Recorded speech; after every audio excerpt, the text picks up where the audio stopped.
They had nothing like that. So we had to, actually in some cases we helped them establish some specifications to construct roads and sewer and water facilities and so on, because they had no inclination as to how that was done. You've got a really big chunk of property. What was your concept as far as density, lot sizes?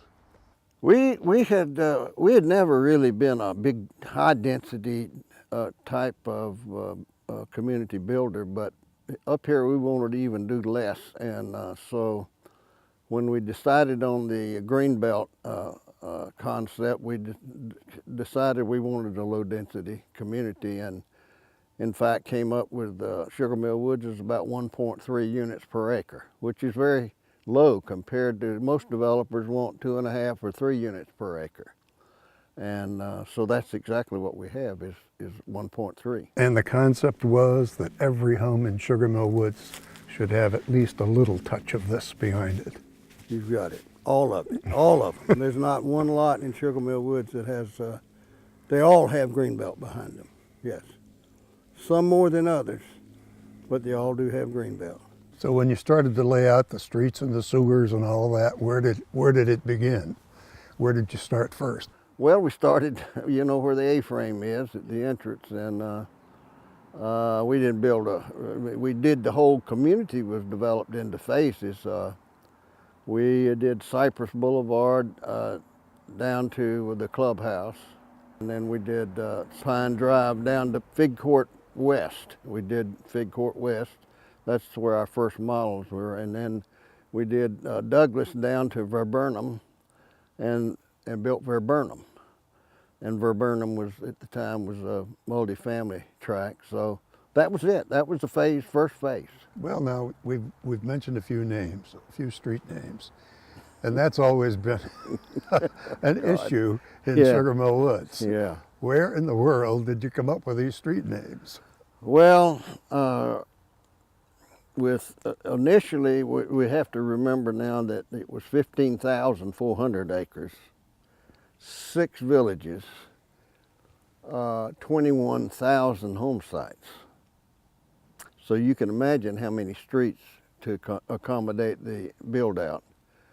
So I sent a young man to the library to check out some books on flora and fauna, and we started there, and we pretty much exhausted everything that we could find in the library.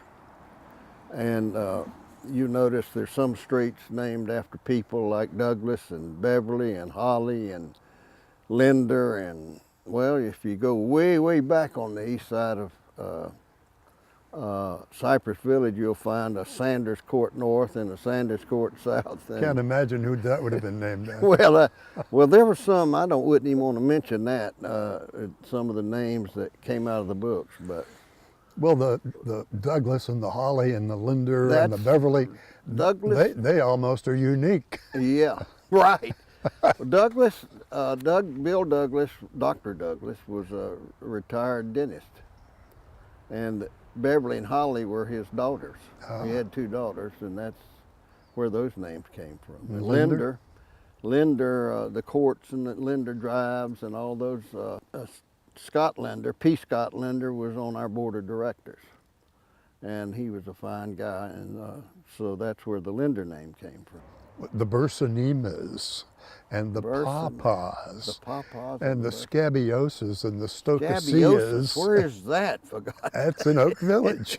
It's in Oak Village South. Why don't we go on to something? You see, yeah, I guess you've been trying to shove that off and blame it on somebody else. Yeah, I blamed it on a lot of people. People have asked me about it, and I'd say, well, the association named the streets. And one time I blamed it on the Rotary Club of Sugar Mill Woods, and I blamed it on the women's clubs and everybody, but I wouldn't take the blame myself. Some of the streets were renamed later, and I think in that case, the association and some of the people in the association were the ones that instrumental in renaming some of these streets. And I can tell you from personal experience, there are residents who'd like to see some of the streets Renamed. currently exist renamed. Well, then we have developments within the developments. Right. We've got the Oak Leaf Cluster, and we've got the Hammocks, and several others. Were those conceived originally, or? No, the tracks, the tracks, like let's take Oak Leaf. That was, if I remember right, there's about 5 tracks in there that were multifamily. And Oak Leaf, the name Oak Leaf came later. It made a lot of sense, Oak Leaf. Then we decided to build those villas. So that's where the Oak Leaf came from, and that was a good selling unit. It was the Oak Leaf units. The Enclave came much later. We decided to do that community with the fence, with the wall. Some resistance there from the local residents, but yes, we did the Enclave, and that was a name that came later. Right in the middle of Cypress Village is an area set aside for condos. Let's talk about that. Well, now that property was also zoned for multifamily. Had a little problem with the height element. Height, yes. I had to get a variance of 1 foot in the height, and I got a lot of resistance there. But I overcame that by showing the people, residents in Sugar Mill, what we could do and stay within the existing code and not request a height variance. And after they saw the plan, the people saw the plan, the resistance went away. And we were able to build that. So you've got a development underway. You've got condos, you've got villas, you've got single home properties. But what was your main job? My main job was to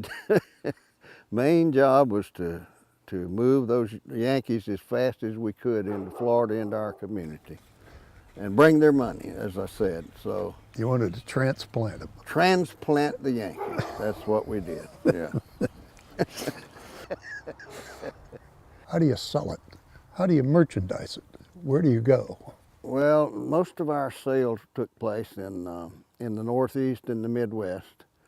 We had owner operations in Boston and New York and various places like that. So that's where we had actually had brokers in those states, in the states that are working for us, and they would send people down, and of course the sales would be consummated on site with our on-site salesmen. There's always a very big concern in Florida about water. Was that something you took into consideration before you started to go out and merchandise the area? Yeah, we knew we were going to be pretty close to the Gulf. I mean, Gulf, close meaning 5 or 6 miles. And we had to be careful with chloride. So, of course, the Norris Cattle Company people that had operated the Twin County Ranch, which was Sugar Mill Woods, for many years, they had wells scattered around to water the cattle. So we were able to pull samples from those wells and have it tested to make sure that it would meet the standards for public consumption. And that's what we did. Now the chlorine that you have to add to the water to remove any bacteria, that's no matter where you are, you're going to have to add chlorine. Mm-hmm. Yeah. So the supply was good? Had a good supply of water, and it's never dwindled. It's